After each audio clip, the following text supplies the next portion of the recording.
അശ്ലീല സംഭാഷണങ്ങൾ മുതൽ ഗർഭചിത്രം വരെ രാഹുൽ മാങ്കൂട്ടത്തിലിന്റെ ലൈംഗിക വൈകൃതങ്ങളുടെ നേർസാക്ഷ്യമായി പല തെളിവുകളും ഓഡിയോ സംഭാഷണങ്ങളും പുറത്തുവന്നു. യൂത്ത് കോൺഗ്രസ് അധ്യക്ഷ പദവി രാജിവെച്ചിട്ടും പാർട്ടിയിൽ നിന്ന് സസ്പെൻഡ് ചെയ്തിട്ടും MLA സ്ഥാനത്ത് നിന്നുള്ള അയാളുടെ രാജിക്കായി ഇപ്പോഴും മുറവിളി ഉയരുന്നു. എന്നാൽ ഒരു പെൺകുട്ടിയും പരാതി നൽകിയില്ല എന്ന് ചൂണ്ടിക്കാട്ടി പാർട്ടി പ്രതിരോധം തീർക്കുമ്പോഴാണ് രാഹുലിനെ പൂട്ടാൻ ക്രൈംബ്രാഞ്ചിന്റെ നീക്കങ്ങൾ. റിനി ആൻ ജോർജിന്റെയും അവന്തികയുടെയും മൊഴി രേഖപ്പെടുത്താനുള്ള അന്വേഷണ സംഘത്തിന്റെ നടപടികൾ എന്തിനുള്ള തുടക്കമാണ്? ഗർഭചിത്രം നടത്തിയെന്ന് പറയുന്ന യുവതി പരാതി നൽകാൻ തയ്യാറാകുമോ? ആരെങ്കിലും പരാതി നൽകിയാൽ രാഹുൽ രാജിവെക്കുമോ? ഇതോടൊപ്പം മലപ്പുറത്ത് BJP വനിതാ നേതാവിനെ ലൈംഗികമായി ചൂഷണം ചെയ്യാൻ ശ്രമിച്ച യൂട്യൂബറുടെ തനി സ്വഭാവവും പുറം ലോകം അറിയണം. വിശദമായി പരിശോധിക്കുകയാണ് പോലീസ് പട്രോൾ. സ്വാഗതം.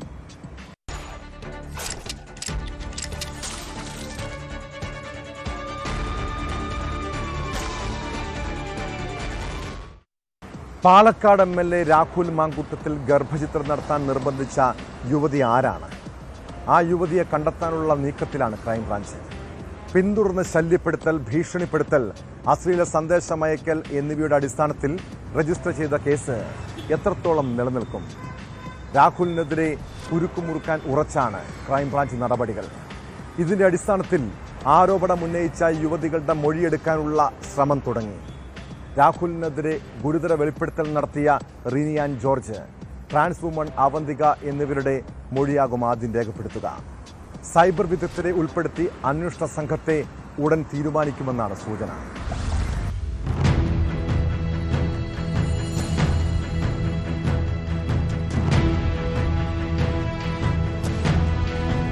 രാഹുൽ മാങ്കൂട്ടത്തിൽ MLAക്കെതിരെ പരാതി ഉന്നയിച്ച യുവതികളുടെ മൊഴിയെടുക്കാനാണ് ക്രൈംബ്രാഞ്ച് തീരുമാനം. രാഹുലിനെതിരെ ഗുരുതര വെളിപ്പെടുത്തൽ നടത്തിയ റിനി ആൻ ജോർജ്, ട്രാൻസ് വുമൺ അവന്തിക എന്നിവരുടെ മൊഴിയാകും ആദ്യം രേഖപ്പെടുത്തുക.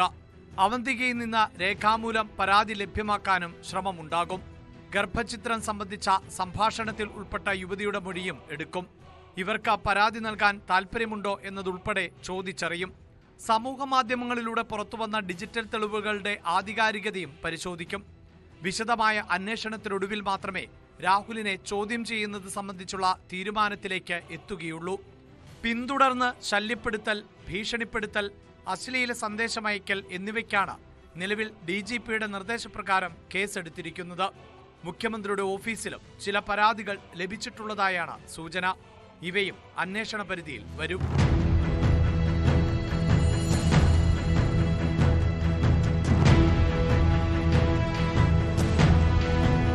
രാഹുലിനെതിരെ നിയമപരമായ നടപടിയുണ്ടാകുമെന്ന് മുഖ്യമന്ത്രി വ്യക്തമാക്കിയതിന് പിന്നാലെയായിരുന്നു കഴിഞ്ഞ ദിവസം ക്രൈംബ്രാഞ്ച് കേസെടുത്തത്. അന്വേഷണ സംഘത്തെ ഉടൻ രൂപീകരിക്കും. ക്രൈംബ്രാഞ്ച് റേഞ്ച് DYSP C ബിനുകുമാറിന്റെ നേതൃത്വത്തിലുള്ള സംഘത്തിൽ സൈബർ വിദഗ്ധരുമുണ്ടാകും. ആരോപണമുന്നയിച്ച യുവതികളുടെ പരാതികൾ നേരിട്ട് കിട്ടാത്തതിനാൽ കേസെടുക്കാനാവില്ല എന്നായിരുന്നു പോലീസിന്റെ ആദ്യ നിലപാട്. ഗർഭചിത്രത്തിന് നിർബന്ധിച്ചതുൾപ്പെടെയുള്ള ശബ്ദരേഖ പുറത്തുവന്നതാണ് കേസിന് ക്രൈംബ്രാഞ്ച് ആധാരമാക്കുന്നത്. ബാലാവകാശ കമ്മീഷനിലും വനിതാ കമ്മീഷനിലും രാഹുലിനെതിരെ പരാതികൾ ലഭിച്ചിരുന്നു. തുടർന്ന് വനിതാ കമ്മീഷൻ സ്വമേധയാ കേസെടുക്കുകയും ചെയ്തു. വരും ദിവസങ്ങളിൽ രാഹുൽ മാങ്കൂട്ടത്തിനെതിരെ കൂടുതൽ പേർ പരാതിയുമായി രംഗത്തെത്തുമെന്നാണ് പോലീസിന്റെ നിഗമനം.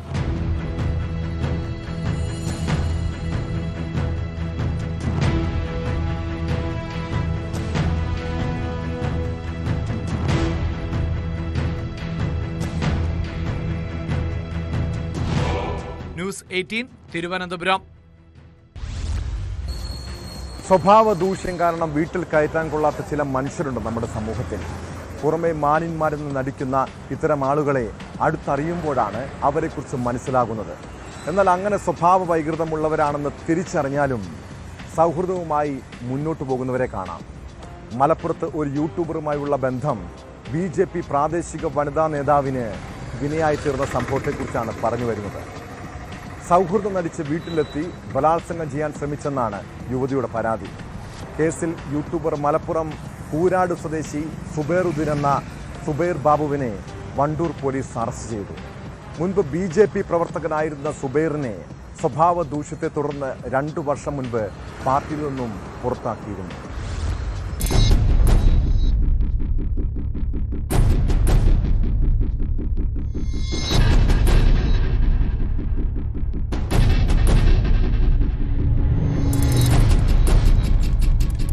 യൂട്യൂബർ മലപ്പുറം കൂരാട് സ്വദേശി സുബൈറുദ്ദീൻ എന്ന സുബൈർ ബാപ്പുവിനെയാണ് വണ്ടൂർ പോലീസ് അറസ്റ്റ് ചെയ്തത്.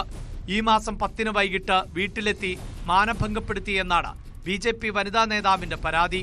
താൻ വീടിന്റെ അടുക്കളയിലായിരിക്കെ വീട്ടിലേക്ക് കടന്നുവന്ന സുബൈർ ബാപ്പു ലൈംഗികാതിക്രമം നടത്തുകയായിരുന്നു. പരാതിക്കാരിയും മകളും മാത്രമാണ് ഈ സമയം വീട്ടിലുണ്ടായിരുന്നത്.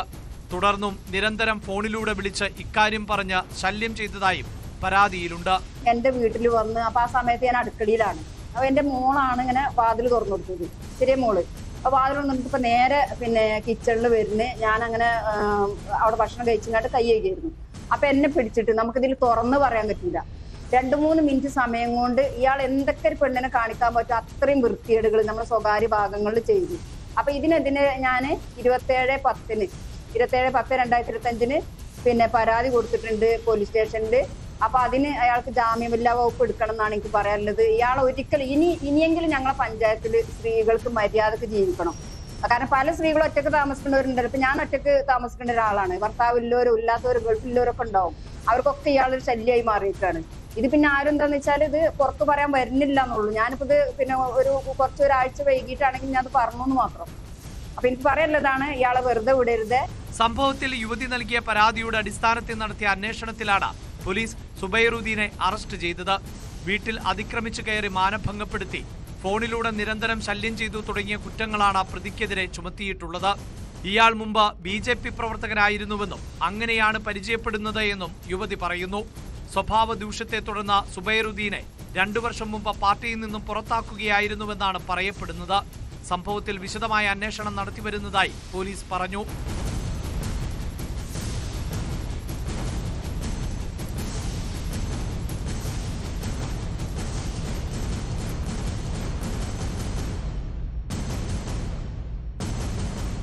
ന്യൂസ് 18 മലപ്പുറം.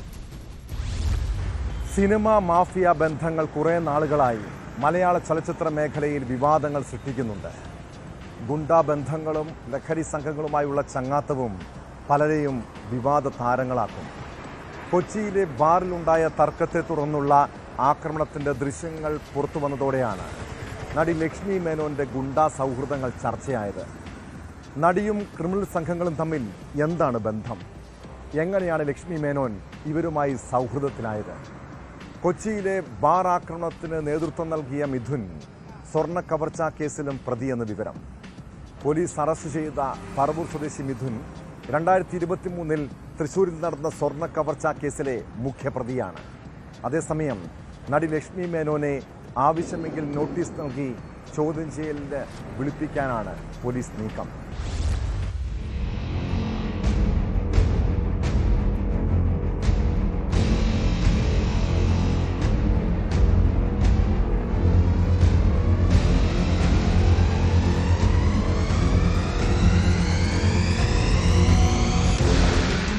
കേസിൽ അറസ്റ്റിലായ 3 പ്രതികളുടെയും ക്രിമിനൽ പശ്ചാത്തലം അന്വേഷിച്ചു വരുന്നതിനിടയിലാണ് പറവൂർ സ്വദേശിയായ മിഥുന്റെ മറ്റു കേസുകളും ശ്രദ്ധയിൽപ്പെടുന്നത്. 2023 തൃശൂർ കേന്ദ്രീകരിച്ച് നടന്ന സ്വർണ്ണ കവർച്ചാ കേസാണ് ഇതിൽ ഏറ്റവും പ്രധാനം. തൃശൂരിലെ സ്വർണ്ണാഭരണ നിർമ്മാതാക്കളിൽ നിന്ന് 244 ഗ്രാം ആഭരണങ്ങളാണ് മിഥുന്റെ നേതൃത്വത്തിലുള്ള സംഘം തട്ടിയെടുത്തത്. കോഴിക്കോട് സ്വർണ്ണാഭരണങ്ങൾ വിതരണം ചെയ്യാൻ കൊണ്ടുപോവുകയായിരുന്ന വ്യാപാരിയെ തട്ടിക്കൊണ്ടുപോയാണ് കവർച്ച നടത്തിയത്. ഈ കേസിൽ ഇപ്പോൾ ഇയാൾ ജാമ്യത്തിലാണ്.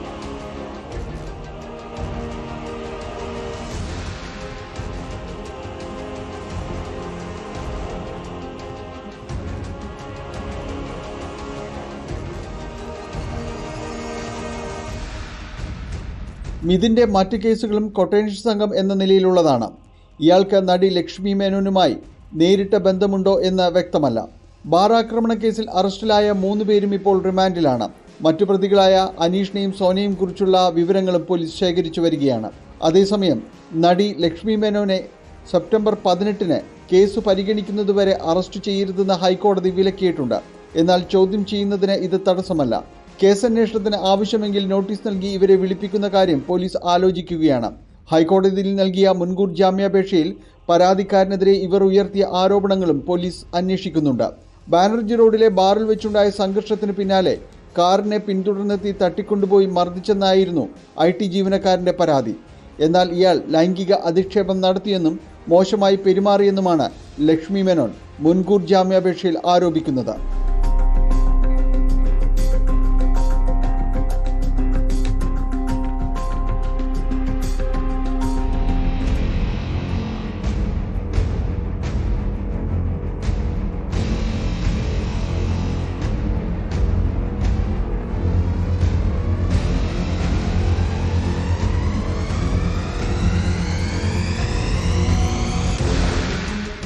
ന്യൂസ് 18 കൊച്ചി. സുഹൃത്തുക്കൾ തമ്മിൽ സാമ്പത്തിക ഇടപാടുകളും കച്ചവടവും ഉണ്ടായാൽ ചെറിയൊരു തർക്കം മതി ആ ബന്ധങ്ങളിൽ വിള്ളൽ വീഴാൻ. കൂട്ടുകാർ പരസ്പരം പിണങ്ങിയാൽ അത് വലിയ ശത്രുതയ്ക്കും പകവിട്ടലിനും വരെ കാരണമാകാം. എറണാകുളം കളമശ്ശേരിയിൽ യുവാവിനെ സുഹൃത്തുക്കൾ ചേർന്ന് കുത്തി കൊലപ്പെടുത്തിയത് സാമ്പത്തിക തർക്കത്തെ തുടർന്നാണ്. ഞാറക്കൽ സ്വദേശി വിവേകിനെ വീട്ടിൽ നിന്നും വിളിച്ചിറക്കിയ ശേഷം കൊലപ്പെടുത്തുകയായിരുന്നു.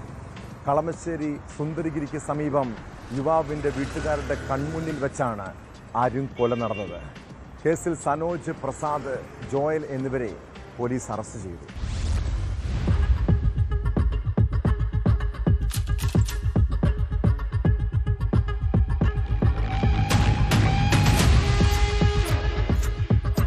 ഞാറക്കൽ സ്വദേശി 25-കാരനായ വിവേകാണ് കൊല്ലപ്പെട്ടത്. സാമ്പത്തിക ഇടപാടിനെ ചൊല്ലിയുള്ള തർക്കമാണ് കൊലപാതകത്തിലേക്ക് നയിച്ചതെന്നാണ് വിവരം. സംഭവത്തിൽ സനോജ്, പ്രസാദ്, ജോയൽ എന്നിവരെ പോലീസ് അറസ്റ്റ് ചെയ്തു. സനോജും പ്രസാദും വൈകിട്ട് വിവേകിന്റെ വീട്ടിലെത്തി തർക്കമുണ്ടായിരുന്നു. പിന്നീട് തിരിച്ചുപോയ ഇവർ രാത്രി 11:30 വീണ്ടും എത്തി വീട്ടിൽ നിന്നും വിവേകിനെ വിളിച്ചിറക്കി സംസാരിച്ചു. ഇതിനിടെ ഒരാൾ കത്തിയെടുത്ത് വിവേകിനെ കുത്തുകയായിരുന്നു. വലതു നെഞ്ചിന്റെ ഭാഗത്താണ് കുത്തേറ്റത്. ഇതോടെ പ്രതികൾ സ്ഥലം വിടുകയും ചെയ്തു. വിവേകിന്റെ നിലവിളി കേട്ട് അച്ഛൻ വിനോദും അയൽക്കാരും ഓടിയെത്തി കളമശ്ശേരി മെഡിക്കൽ കോളേജ് ആശുപത്രിയിൽ എത്തിച്ചുവെങ്കിലും പുലർച്ചെ 1:30 മരിക്കുകയായിരുന്നു.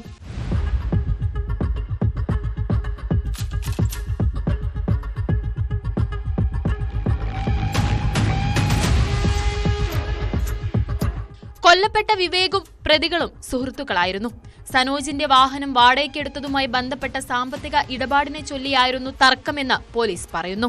സനോജും പ്രസാദും മാത്രമാണ് പ്രതികളെന്നാണ് ആദ്യം കരുതിയിരുന്നത്. ജോയലും കുറ്റകൃത്യം നടന്ന സ്ഥലത്തുണ്ടായിരുന്നുവെന്ന് അന്വേഷണത്തിൽ വ്യക്തമായി. കൊലപാതകത്തിന് പിന്നിലെ കൃത്യമായ കാരണം കണ്ടെത്താൻ പ്രതികളെ വിശദമായി ചോദ്യം ചെയ്യും.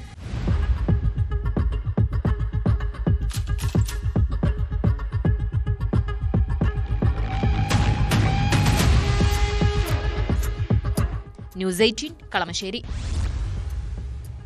2019 മാർച്ച് മാസം കോവിഡ് വ്യാപനം കാരണം സംസ്ഥാനത്തെമ്പാടും ലോക്ക്ഡൌൺ ആണ്. നാട്ടുകാരെല്ലാം പുറത്തിറങ്ങാൻ ഭയപ്പെട്ടിരുന്ന സമയത്താണ് ലഹരി മാഫിയ നാട്ടിൽ പിടിമുറുക്കിയത്. മദ്യം പോലും കിട്ടാതിരുന്ന സമയത്ത് ചെറുപ്പക്കാർ ലഹരി തേടി പുറത്തിറങ്ങി. അക്കാലയളവിലാണ് കോഴിക്കോട് വെസ്റ്റിഹിലിൽ നിന്ന് വിജിൽ എന്ന യുവാവിനെ കാണാതായത്. വീട്ടുകാർ അന്വേഷിച്ചപ്പോൾ ഉടൻ വരുമെന്നായിരുന്നു സുഹൃത്തുക്കളുടെ മറുപടി. പിന്നീട് കൂട്ടുകാരുടെ പെരുമാറ്റത്തിലടക്കം തോന്നിയ അസ്വാഭാവികതയാണ് സംശയങ്ങളിലേക്ക് വിരൽ ചൂണ്ടിയത്. ബ്രൗൺ ഷുഗർ അമിത അളവിൽ കുത്തിവെച്ചതിനെ തുടർന്നാണ് വിജിൽ മരിച്ചതെന്നും സംഭവം പുറത്തറിയാതിരിക്കാൻ മൃതദേഹം ചതുപ്പിൽ കല്ലുകെട്ടി താഴ്ത്തിയെന്നുമാണ് പ്രതികളുടെ മൊഴി. യുവാവിൻ്റെ മൃതദേഹ ഭാഗങ്ങൾ കണ്ടെത്താനുള്ള തിരച്ചിൽ തുടരുകയാണ്.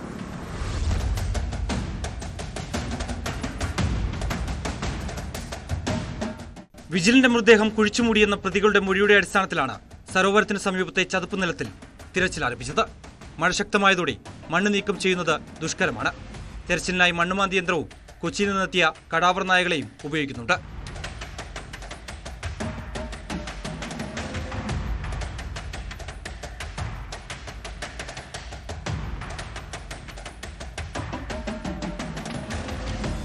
മണ്ണുമാന്തി യന്ത്രം ചതുപ്പിന്റെ ഭാഗത്തേക്ക് എത്തിക്കാനായി മണ്ണിട്ട് റോഡും ഉണ്ടാക്കുന്നുണ്ട്. സ്ഥലത്ത് വെള്ളം നിറഞ്ഞതിനാൽ മോട്ടോർ ഉപയോഗിച്ച് വെള്ളം വറ്റിക്കാനാണ് പോലീസിന്റെ ശ്രമം. അടുത്ത ദിവസങ്ങളിലും മഴ തുടർന്നാൽ തിരച്ചിൽ തൽക്കാലത്തേക്ക് നിർത്തിവെക്കും. കാലാവസ്ഥ അനുകൂലമായാൽ അടുത്ത ദിവസം വൈകുന്നേരത്തോടെ മൃതദേഹഭാഗങ്ങൾ കണ്ടെത്താനാകുമെന്നാണ് പ്രതീക്ഷ. പ്രതികളുടെ കസ്റ്റഡി കാലാവധി വെള്ളിയാഴ്ച കഴിയും. മഴ മാറി കാലാവസ്ഥ അനുകൂലമാകുന്ന മുറയ്ക്ക് പ്രതികളെ വീണ്ടും കസ്റ്റഡിയിൽ വാങ്ങി തെരച്ചിൽ നടത്തുമെന്ന് എലത്തൂർ പോലീസ് അറിയിച്ചു. മൃതദേഹഭാഗങ്ങൾ ലഭിച്ചാൽ മാത്രമേ പോലീസിന് DNA പരിശോധന പോലുള്ള നടപടികളിലേക്ക് കടക്കാൻ സാധിക്കൂ.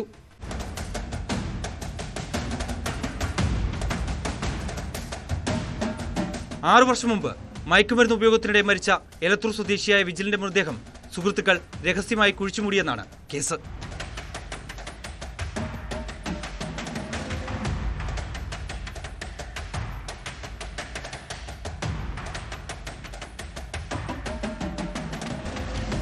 ന്യൂസ് 18 കോഴിക്കോട്. മക്കൾ വളർന്നു വലുതായി ഒരു ജോലിയൊക്കെ സ്വന്തമാക്കിയാൽ കുടുംബത്തിന്റെ സാമ്പത്തിക ബാധ്യതയൊക്കെ തീരുമെന്നാണ് പല മാതാപിതാക്കളുടെയും കണക്കുകൂട്ടൽ. എന്നാൽ ചില വീടുകളിൽ മക്കൾ അച്ഛനമ്മമാർക്ക് വലിയ ബാധ്യതയായി തീരാറുണ്ട്. വലിയ പണം മുടക്കി വിദേശത്ത് വിട്ടാലും അവർ തിരികെ പോരുന്നത് കുടുംബത്തിനാകെ കണ്ണീരാകും. ഒടുവിൽ കൂട്ട ആത്മഹത്യയെക്കുറിച്ച് പോലും പലരും ചിന്തിക്കാം. കാസർഗോഡ് അമ്പലത്തറയിൽ ഒരു കുടുംബത്തിലെ 3 പേർ ജീവനൊടുക്കിയ സംഭവത്തിന് പിന്നിലും സാമ്പത്തിക ബാധ്യതയെന്നാണ് വിവരം. അമ്പലത്തറ സ്വദേശി ഗോപി, ഭാര്യ ഇന്ദിര, മകൻ രഞ്ജേഷ് എന്നിവരാണ് മരിച്ചത്. മറ്റൊരു മകൻ രാകേഷ് ഗുരുതരാവസ്ഥയിൽ ആശുപത്രിയിൽ ചികിത്സയിലാണ്. രഞ്ജേഷ് വിദേശത്തു നിന്നും ജോലി നഷ്ടപ്പെട്ട് തിരിച്ചു വന്നതും സാമ്പത്തിക പ്രശ്നങ്ങളും ഇവരെ അലട്ടിയിരുന്നുവെന്നാണ് വിവരം.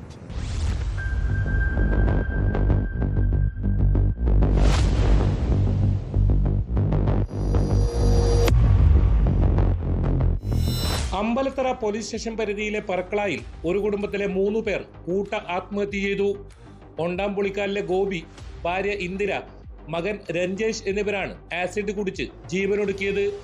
ഇളയ മകൻ രാകേഷ് പരിയാരം മെഡിക്കൽ കോളേജ് ആശുപത്രിയിൽ അതിതീവ്ര വിഭാഗത്തിൽ ചികിത്സയിലാണ്. ചെമ്മൻകോട്ട് സ്റ്റേഷനറി കട നടത്തുകയായിരുന്ന ഗോപി കടുത്ത സാമ്പത്തിക ബാധ്യതയിലായിരുന്നുവെന്നാണ് ലഭിക്കുന്ന വിവരം. പുലർച്ചെ ആസിഡ് കുടിച്ച ഇവർ വിവരം നാട്ടുകാരെ അറിയിച്ചിരുന്നു. പിന്നീട് അവശ നിലയിൽ കണ്ടെത്തിയവരെ ആശുപത്രിയിൽ എത്തിക്കുകയായിരുന്നു.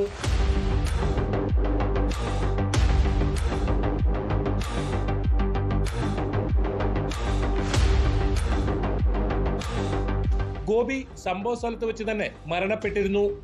ഭാര്യ ഇന്ദിരയെയും മകൻ രഞ്ജേഷിനെയും ആശുപത്രിയിലേക്ക് കൊണ്ടുപോകും വഴിയാണ് മരിച്ചത്. മറ്റൊരു മകൻ രാകേഷ് ഗുരുതരാവസ്ഥയിൽ പരിയാരം മെഡിക്കൽ കോളേജ് ആശുപത്രിയിൽ ചികിത്സയിലാണ്. രഞ്ജേഷ് വിദേശത്തു നിന്നും ഏതാനും മാസങ്ങൾക്ക് മുൻപ് നാട്ടിലെത്തി കാഞ്ഞങ്ങാട്ടെ സ്വകാര്യ സ്ഥാപനത്തിൽ ജോലി ചെയ്തു വരികയായിരുന്നു. അസ്വാഭാവിക മരണത്തിന് കേസെടുത്ത അമ്പലത്തറ പോലീസ് വിശദമായ പരിശോധന ആരംഭിച്ചു.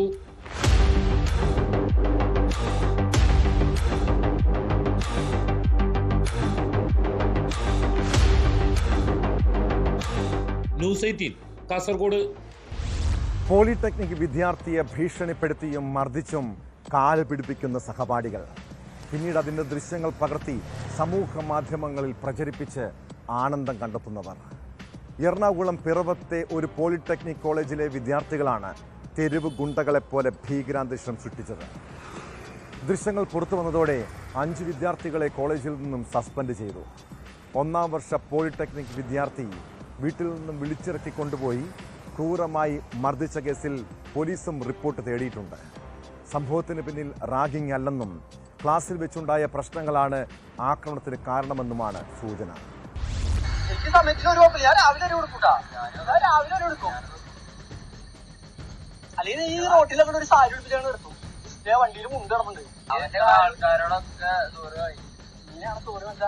പിറവം പാമ്പാക്കുടയിലെ പോളിടെക്നിക് കോളേജിൽ പഠിക്കുന്ന 1ാം വർഷ വിദ്യാർത്ഥിയെ സഹപാഠികളുടെ സംഘം വീട്ടിൽ നിന്ന് വിളിച്ചിറക്കിക്കൊണ്ടുപോയി ക്രൂരമായി മർദ്ദിച്ചെന്നാണ് പരാതി.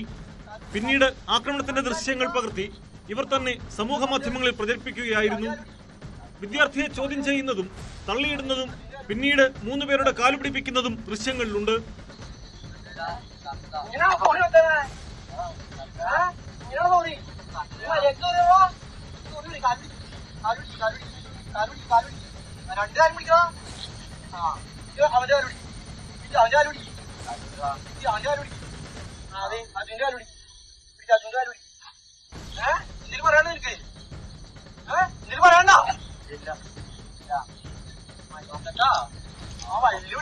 കോലഞ്ചേരി ഭാഗത്തെ റോഡിൽ ഒരാഴ്ച മുൻപാണിത് അരങ്ങേറിയത്.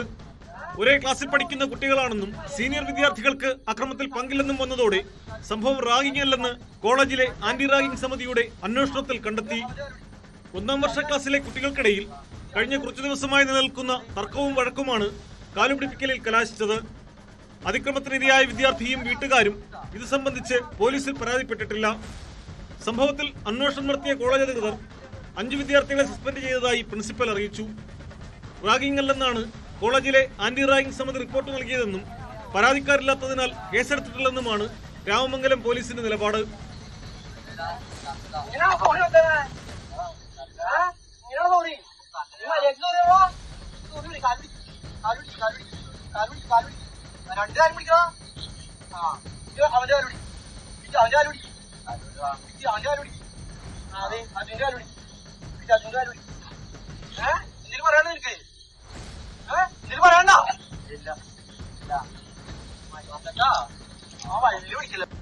ന്യൂസ് 18 കൊച്ചി. സ്കൂളുകളിലും കോളേജുകളിലും ആഘോഷങ്ങൾ പരമാവധി കളറാക്കാൻ വിദ്യാർത്ഥികൾ ശ്രമിക്കാറുണ്ട്. മറ്റു കോളേജുകളിൽ നിന്ന് ഓണാഘോഷം എങ്ങനെ വ്യത്യസ്തമാക്കാമെന്ന് കരുതിയാണ് മൂവാറ്റുപുഴ ഇലാഹിയ എഞ്ചിനീയറിംഗ് കോളേജിലെ വിദ്യാർത്ഥികൾ KSRTC ബസ് വാടകയ്ക്കെടുത്തത്.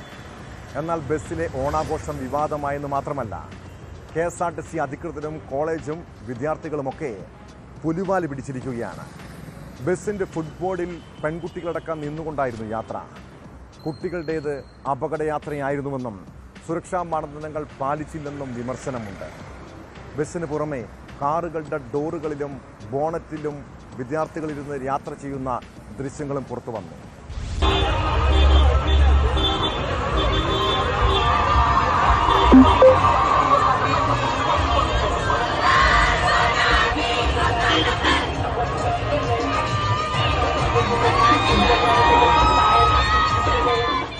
ഓണാഘോഷത്തിന്റെ ഭാഗമായി KSRTC bus വാടകയ്ക്കെടുത്തായിരുന്നു Muvattupuzha Ilahia engineering കോളേജിലെ വിദ്യാർത്ഥികൾ ഓണാഘോഷ യാത്ര നടത്തിയത്. അപകടകരമായ രീതിയിൽ നടത്തിയ യാത്ര സമൂഹ മാധ്യമങ്ങളിൽ വലിയ വിവാദങ്ങൾക്ക് വഴിവെച്ചിരിക്കുകയാണ്. വാടകയ്ക്കെടുത്ത KSRTC ബസ്സിന് പുറമെ കാറുകളും SUVകളുമായിട്ടായിരുന്നു സാഹസിക യാത്ര. ബസ്സിനൊപ്പം കാറുകളും SUV വാഹനങ്ങളും കൂട്ടമായി പോയി. വിദ്യാർത്ഥികൾ ബസ്സിന്റെ ചവിട്ടുപടിയിലും ജനലുകളിലും ഇരുന്നും നിന്നുമാണ് യാത്ര ചെയ്തത്. ചിലർ തല ജനാലയ്ക്ക് പുറത്തേക്ക് നീട്ടി അപകടകരമായ രീതിയിൽ നിന്നു. ബസ്സിന്റെ വാതിലടയ്ക്കാതെ തന്നെ യാത്ര തുടരുന്നതും ദൃശ്യങ്ങളിൽ വ്യക്തമാണ്. കാറുകളുടെയും SUV വാഹനങ്ങളുടെയും ഡോറുകളിലും ബോണറ്റിലും വിദ്യാർത്ഥികൾ ഇരിക്കുന്നതും വീഡിയോയിൽ കാണാം.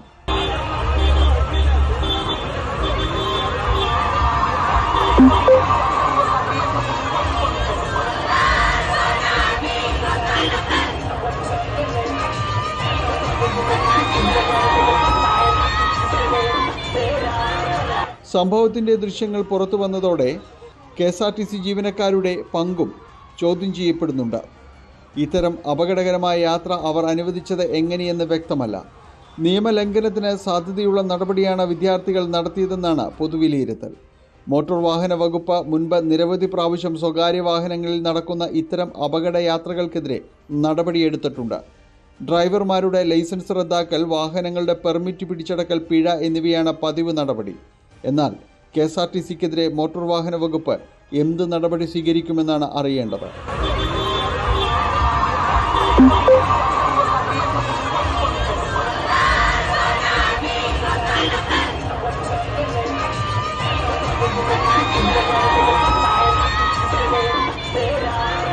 ന്യൂസ് 18 കൊച്ചി.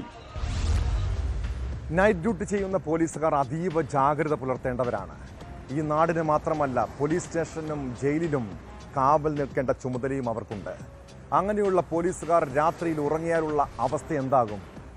രാത്രി ഡ്യൂട്ടിക്കിടെ ഉറങ്ങിയതിനാണ് കണ്ണൂർ പയ്യന്നൂർ പോലീസ് സ്റ്റേഷനിലെ 3 പോലീസുകാർക്ക് പണി കിട്ടിയത്. CPOമാരായ പ്രശാന്ത്, മുസമിൽ, നിധിൻ എന്നിവരെ നടപടിയുടെ ഭാഗമായി സ്ഥലം മാറ്റി.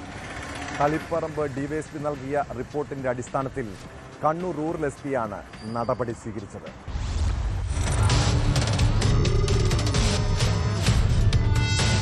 ലോക്കപ്പിൽ പ്രതികളുണ്ടായിരിക്കെ രാത്രി ഡ്യൂട്ടിയിലുണ്ടായിരുന്ന പോലീസുകാർ ഉറങ്ങിയെന്ന് കണ്ടെത്തിയതിനെ തുടർന്നാണ് നടപടി. പയ്യന്നൂർ പോലീസ് സ്റ്റേഷനിലെ CPOമാരായ K Prashant, VC Muzammil, V Nitin എന്നിവരെയാണ് സ്ഥലം മാറ്റിയത്. തളിപ്പറമ്പ്, ആലക്കോട്, കുടിയാൻമല സ്റ്റേഷനുകളിലേക്കാണ് ഇവരെ മാറ്റിയത്. ഈ മാസം 17 പുലർച്ചെ തളിപ്പറമ്പ് DYSP KE പ്രേമചന്ദ്രൻ സ്റ്റേഷനിൽ നേരിട്ടെത്തി പരിശോധന നടത്തിയപ്പോഴാണ് ഉറങ്ങിയവരെ കൈയോടെ പിടിച്ചത്.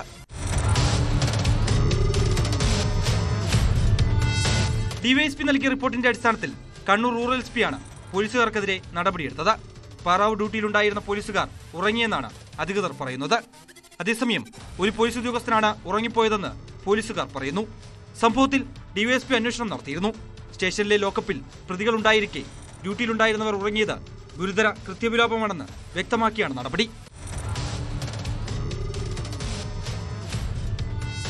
ന്യൂസ് 18 കണ്ണൂർ. സംസ്ഥാന ആരോഗ്യ വകുപ്പിൽ ആകെ സിസ്റ്റം തകരാറിലാണ്. തുടർച്ചയായി ഉണ്ടാകുന്ന ചികിത്സാ പിഴവിനെ അങ്ങനെ ഒറ്റപ്പെട്ട സംഭവമായി എങ്ങനെ കാണാൻ കഴിയും? തിരുവനന്തപുരം ജനറൽ ആശുപത്രിയിൽ ചികിത്സാ പിഴവിനെ തുടർന്ന് ദുരിതമനുഭവിക്കുന്ന ഒരു യുവതിയെക്കുറിച്ച് കേട്ടു. കാട്ടാക്കട സ്വദേശിനിയായ സുമയ്യ എന്ന യുവതിയാണ് ശസ്ത്രക്രിയക്കിടെ നെഞ്ചിൽ സർജിക്കൽ ട്യൂബ് കുടുങ്ങിയതിനെ തുടർന്ന് ആരോഗ്യ പ്രശ്നങ്ങൾ നേരിടുന്നത്. 50 സെന്റിമീറ്റർ നീളമുള്ള ട്യൂബ് കുടുങ്ങിയെന്നാണ് യുവതിയുടെ പരാതി. വീഴ്ച സംബന്ധിച്ച് ഡോക്ടർ രാജീവ് കുമാർ രോഗിയുടെ ബന്ധുവുമായി സംസാരിക്കുന്ന ശബ്ദരേഖ പുറത്തുവന്നു. സംഭവത്തിൽ DMO റിപ്പോർട്ട് തേടിയിട്ടുണ്ട്.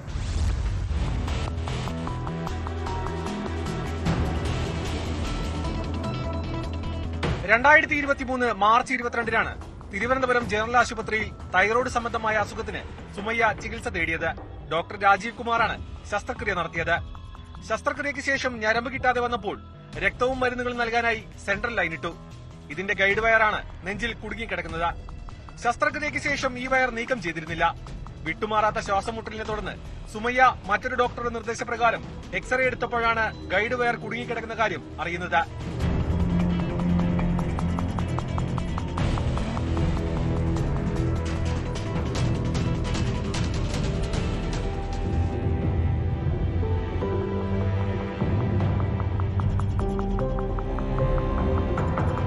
ഇതിനിടെ ചികിത്സാ പിഴവ് സംബന്ധിച്ചുകൊണ്ടുള്ള ഡോക്ടറുടെ ശബ്ദരേഖ പുറത്തുവന്നു. രോഗിയുടെ ബന്ധുവുമായുള്ള സംഭാഷണത്തിൽ തെറ്റുപറ്റിയതായി ഡോക്ടർ രാജീവ് കുമാർ സമ്മതിക്കുന്നുണ്ട്. നഷ്ടം നമുക്കാണല്ലോ, നമുക്കല്ലേ പ്രശ്നം. നിങ്ങളെ ഒരു പറ്റിയൊരു അബദ്ധം വലിയൊരു ഞാനല്ല, എനിക്കിതിനെ കുറിച്ച് അറിവില്ല. ഞാൻ ഇടുന്ന സാധനമല്ല, നമ്മുടെ കാര്യമില്ല. ഇട്ടത് നമ്മുടെ ഇതില് കിടന്നുകൊണ്ടാണ് ഞാനത് പറയുന്നത്. അവിടെ നിന്ന് സംസാരിച്ച് എന്താണ് വേണ്ടതെന്ന് നമുക്ക് നോക്കാം.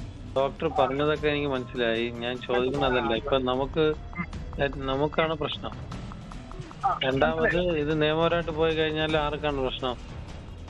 ഡോക്ടേഴ്സിനാണോ എല്ലാവർക്കും പ്രശ്നം? എല്ലാം ചെക്ക് ചെയ്യേണ്ടി വരും. എല്ലാം ചെക്ക് ചെയ്ത് എവിടുന്നാണ് പറ്റിയെന്ന് ഇത് നോക്കി എല്ലാ എല്ലാ സാധനം നോക്കിയിട്ട് എവിടെന്നെങ്കിലും കണ്ടുപിടിച്ചാലെങ്കിലും ആരാണ് ചെയ്തത് അവരാണ് കുറ്റക്കാരൻ. എന്തായാലും നമ്മള് അങ്ങനെ നോക്കുകയാണെങ്കിൽ ഇപ്പൊ കുറ്റക്കാരാരാണെന്നുള്ളത് നമുക്ക് കണ്ടെത്താമല്ലോ. നിയമപരമായിട്ട് പോയി വിളിക്കാമല്ലോ.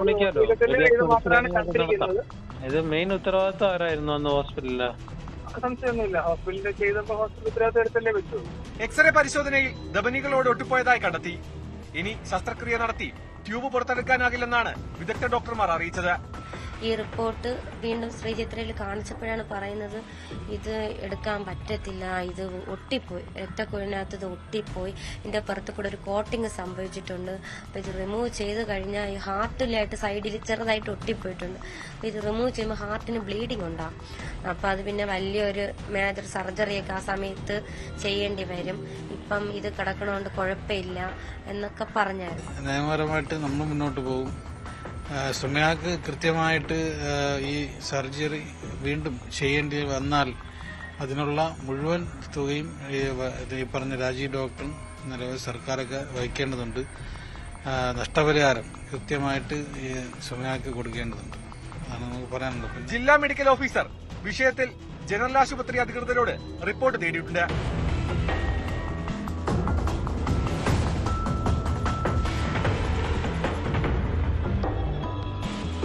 ന്യൂസ് 18 തിരുവനന്തപുരം. വീട്ടിലെ ജോലിക്കാരെ അമിതമായി വിശ്വസിക്കുന്നവരാണ് നമ്മളിൽ പലരും. ജോലിക്കാരെ വീട് ഏൽപ്പിച്ച് പുറത്തു പോകുകയും വീടിന്റെ താക്കോൽ വരെയും കൊടുക്കുകയും ചെയ്യുന്നവരെ കാണാം. എന്നാൽ ആ വിശ്വാസം മുതലെടുക്കുന്ന ചില ആളുകളുണ്ട്. കൊല്ലം കൊട്ടിയത്ത് വീടിനുള്ളിലെ അലമാരിയിൽ സൂക്ഷിച്ചിരുന്ന 25 പവൻ സ്വർണം കവർന്ന കേസിൽ പിടിയിലായത് വീട്ടുജോലിക്കാരിയാണ്. കൊല്ലം സ്വദേശിനി നിർമ്മലയെ തന്ത്രപരമായ നീക്കത്തിലൂടെയാണ് പോലീസ് കുടുക്കിയത്. ആദ്യഘട്ടത്തിൽ അന്വേഷണത്തിൽ യാതൊരു തുമ്പും ലഭിക്കാതിരുന്ന കേസിൽ പിന്നീട് പോലീസ് വെച്ച CCTVയാണ് വീട്ടുജോലിക്കാരിക്ക് കുരുക്കായത്.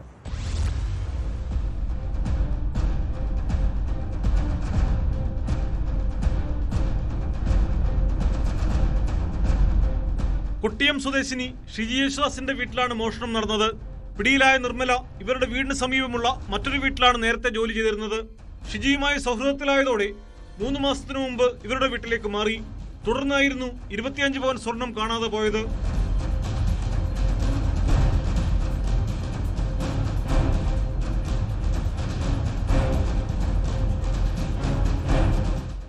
30 കൊട്ടിയം പോലീസിൽ ഷിജി പരാതി നൽകി. സംശയത്തെ തുടർന്ന് നിർമ്മലയെ ചോദ്യം ചെയ്തെങ്കിലും യാതൊരു തുമ്പും കിട്ടിയില്ല. തുടർന്ന് പോലീസിന്റെ നിർദ്ദേശപ്രകാരം അടുക്കള ഭാഗത്ത് കുറച്ച് പണം വയ്ക്കുകയും അവിടെ ഒളിക്യാമറ സ്ഥാപിക്കുകയും ചെയ്തു. പണം കാണാതെ വന്നതോടെ ഒളിക്യാമറ ദൃശ്യങ്ങൾ പരിശോധിച്ചപ്പോഴാണ് നിർമ്മല മോഷണം നടത്തുന്നതായി കണ്ടത്. ഇതോടെ കൊട്ടിയം പോലീസിൽ വിവരമറിയിക്കുകയായിരുന്നു. ചാത്തന്നൂർ ACP അലക്സാണ്ടർ തങ്കച്ചന്റെ നേതൃത്വത്തിലുള്ള പോലീസ് സംഘമാണ് നിർമ്മലയെ അറസ്റ്റ് ചെയ്തത്. തുടർന്നുള്ള ചോദ്യം ചെയ്യലിൽ 8 പവനോളം സ്വർണം കൊല്ലം കോട്ടമുക്കിലെ സ്വകാര്യ ധനകാര്യ സ്ഥാപനത്തിൽ 4 ലക്ഷം രൂപയ്ക്ക് പണയം വെച്ചതായി പ്രതി സമ്മതിച്ചു. ബാക്കിയുള്ള സ്വർണം എവിടെയാണെന്ന് നിർമ്മല വ്യക്തമാക്കിയിട്ടില്ല. കൂടുതൽ അന്വേഷണത്തിലൂടെ മാത്രമേ ബാക്കി സ്വർണം കണ്ടെടുക്കാനാവുകയുള്ളൂ എന്ന് പോലീസ് പറയുന്നു. പ്രതിയെ കസ്റ്റഡിയിൽ വാങ്ങി ചോദ്യം ചെയ്യാനാണ് പോലീസിന്റെ നീക്കം.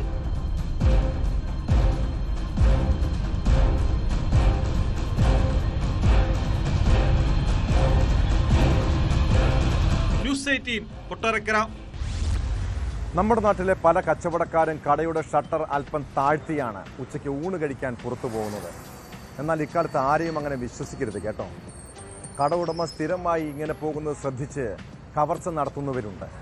കോഴിക്കോട് മുക്കം മാർക്കറ്റിൽ കടയിൽ നിന്നും പട്ടാപ്പകൽ പണം മോഷ്ടിച്ചത് ഉടമ പുറത്തുപോയ സമയത്താണ്. കേസിൽ 4 ആഴ്ചയ്ക്ക് ശേഷം പോലീസ് പ്രതിയെ പിടികൂടി. എറണാകുളം ആമ്പലൂർ സ്വദേശി മുഹമ്മദ് നാഫിലിനെയാണ് മുക്കം പോലീസ് അറസ്റ്റ് ചെയ്തത്.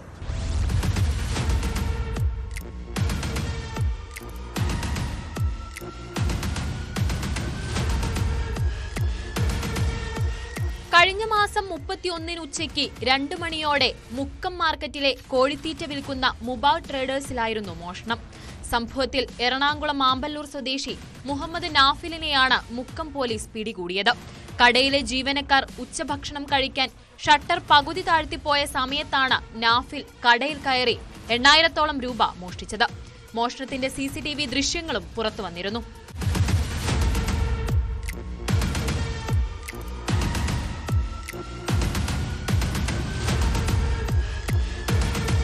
കടയുടമ CCTV ദൃശ്യം സഹിതമാണ് മുക്കം പോലീസിൽ പരാതി നൽകിയത്.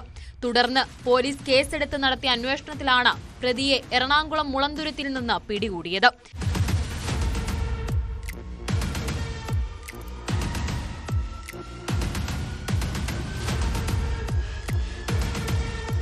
ഇയാളെ മോഷണം നടന്ന കടയിലെത്തിച്ച് തെളിവെടുപ്പ് നടത്തി. SI Antony Cletus, civil police ഓഫീസർമാരായ അനീസ്, രാകേഷ്, അനസ്, രാജേഷ് മണാശ്ശേരി, ബിനോയ് എന്നിവരാണ് പ്രതിയെ പിടികൂടിയത്. പ്രതിയെ കോടതിയിൽ ഹാജരാക്കി.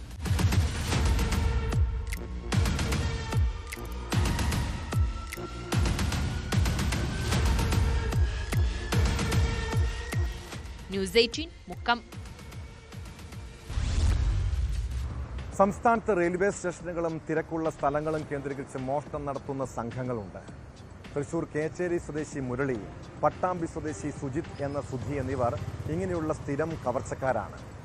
ഷൊർണൂർ റെയിൽവേ സ്റ്റേഷനിൽ ട്രെയിൻ യാത്രക്കാരൻ്റെ മൊബൈൽ ഫോൺ കവർന്ന കേസിൽ 2 പ്രതികളെയും മണിക്കൂറുകൾക്കുള്ളിൽ റെയിൽവേ പോലീസ് അറസ്റ്റ് ചെയ്തു. ഇതോടെ മറ്റൊരു കവർച്ചാ കേസിലും തുമ്പുണ്ടായിട്ടുണ്ട്. ഇരുവരും നിരവധി കേസുകളിലെ പ്രതികളെന്നാണ് പോലീസ് നൽകുന്ന വിവരം.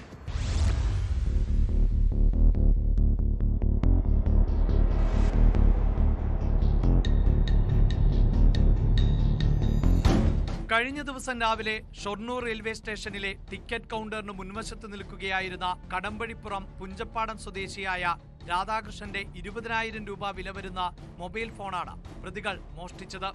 തുടർന്ന് രാധാകൃഷ്ണൻ റെയിൽവേ പോലീസിൽ നൽകിയ പരാതിയുടെ അടിസ്ഥാനത്തിൽ CCTV ക്യാമറകൾ പരിശോധിച്ചു നടത്തിയ അന്വേഷണത്തിലാണ് പ്രതികളെ പിടികൂടിയത്. ഇവരെ പരിശോധിച്ചപ്പോൾ മറ്റൊരു ഫോണും കണ്ടെത്തി.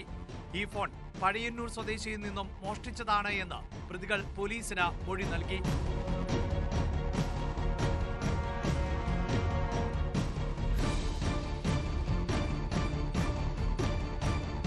ഇരുവർക്കുമെതിരെ കേരളത്തിലെ വിവിധ സ്റ്റേഷനുകളിൽ നിരവധി കേസുകളുണ്ട്. Inspector Anil Mathew, ASI Suresh, senior civil police ഓഫീസർമാരായ Sugeerthakumar, Abdul Majeed, RPF inspector Deepak, ASI Shiju എന്നിവരാണ് കേസ് അന്വേഷിച്ചത്. അറസ്റ്റ് രേഖപ്പെടുത്തി കോടതിയിൽ ഹാജരാക്കിയ പ്രതികളെ റിമാൻഡ് ചെയ്തു.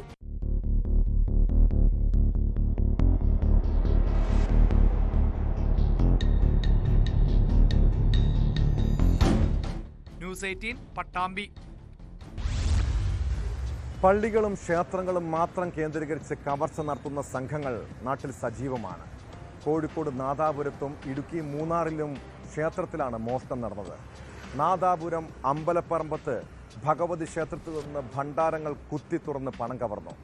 മൂന്നാറിൽ ക്ഷേത്രത്തിൽ മോഷണം നടത്തിയ കേസിൽ 2 പ്രതികളെ പോലീസ് അറസ്റ്റ് ചെയ്തു. പ്രതികളിൽ ഒരാൾ പ്രായപൂർത്തിയാകാത്ത ആളാണ്.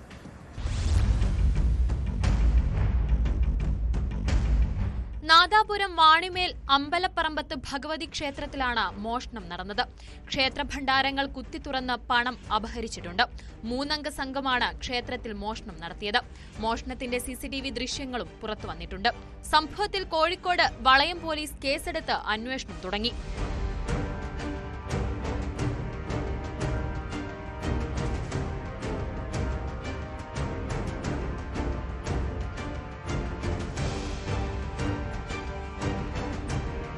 ഇടുക്കിയിൽ അരുവിക്കാട് മാരിയമ്മൻ ക്ഷേത്രത്തിൽ മോഷണം നടത്തിയ കേസിലാണ് പ്രതികൾ പിടിയിലായത്.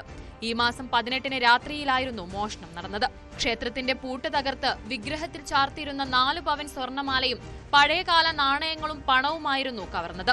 കേസിൽ കുണ്ടള സാന്റോസ് നഗറിൽ ഗൗതം, പ്രായപൂർത്തിയാകാത്ത ഒരാൾ എന്നിവരാണ് അറസ്റ്റിലായത്. അവിടെ നിന്നും ഏതാണ്ട് 1.5 പവന്റെ സ്വർണവും അതോടൊപ്പം തന്നെ 20,000 രൂപ നഷ്ടപ്പെട്ടിട്ടുള്ളതാണ്. തുടർന്ന് പ്രതിയെക്കുറിച്ച് അന്വേഷിച്ചു വരവേ പ്രതി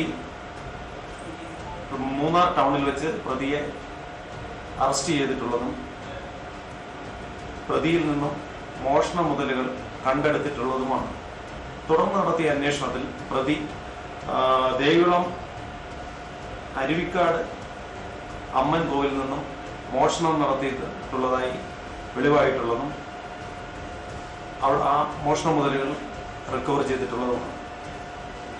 പ്രതിയുടെ സാന്റോസ് കോളനിയിലുള്ള ഗൗതം ഏജ് 20 പ്രതി മുൻപ് മോഷണ കേസിൽ ഉൾപ്പെട്ടിട്ടുള്ളതും ഇപ്പൊ പ്രതിയുടെ അനിയൻ ജുവനയിലും ഈ കേസിൽ ഉൾപ്പെട്ടിട്ടുള്ളത്.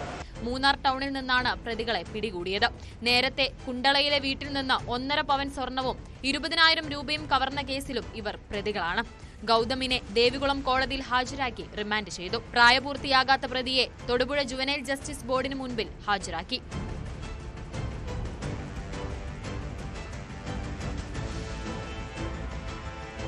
ന്യൂസ് 18 കോഴിക്കോട്, ഇടുക്കി. ഇടുക്കിയിൽ ഇലക്ട്രിക് ഏലക്ക ഡ്രയറിന്റെ പേരിൽ തട്ടിപ്പ് നടത്തിയതായി പരാതി. വയോധികരായ ദമ്പതികൾക്ക് 6 ലക്ഷത്തിലധികം രൂപ നഷ്ടപ്പെട്ടു. ഉപയോഗയോഗ്യമല്ലാത്ത ഉപകരണം മൂലമുണ്ടായ നഷ്ടത്തിനൊപ്പം മാസങ്ങളോളം സംരംഭം പ്രവർത്തിക്കാനാകാത്തതിനാൽ നഷ്ടം ഇരട്ടിയാണ്. കുടുംബത്തിന്റെ പരാതിയിൽ പോലീസ് കേസെടുത്ത് അന്വേഷണം ആരംഭിച്ചു.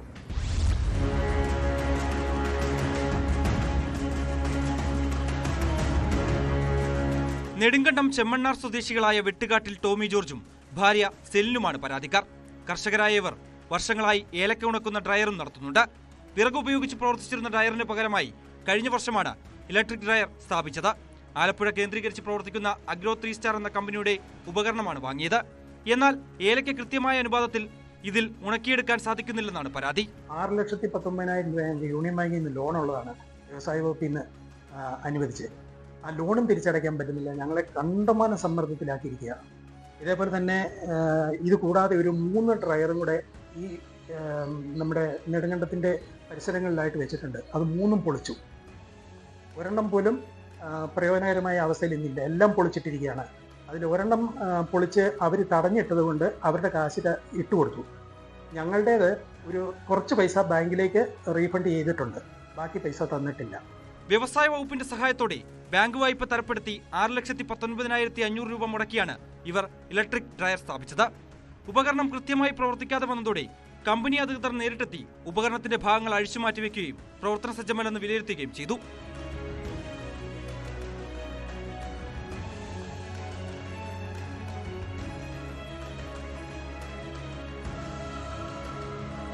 എന്നാൽ പണം ഇതുവരെയും പൂർണ്ണമായും മടക്കി നൽകാൻ കമ്പനി തയ്യാറായിട്ടില്ല.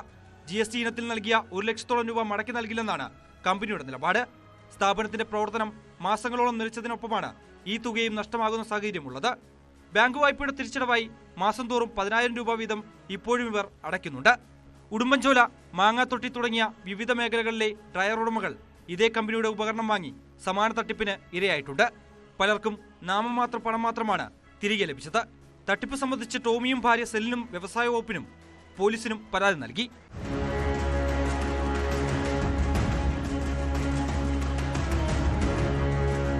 ന്യൂസ് 18 ഇടുക്കി.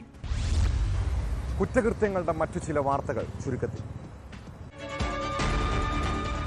തിരുവനന്തപുരം ബ്രഹ്മോസിൽ കരാർ ജോലി ചെയ്തിരുന്ന ബംഗ്ലാദേശ് സ്വദേശി പിടിയിലായ ഗർമി പ്രണോബ് അനധികൃത കുടിയേറ്റക്കാരനെന്ന വിവരം. ഇയാളെ എമിഗ്രേഷൻ ഉദ്യോഗസ്ഥരും തീവ്രവാദ വിരുദ്ധ സ്ക്വാഡും ചോദ്യം ചെയ്തു വരുന്നു. BJP Kalady area vice president സതീഷിനെ തലക്കടിച്ചു കൊല്ലാൻ ശ്രമിച്ച കേസിലെ പ്രതികളുമായി തെളിവെടുപ്പ് നടത്തി.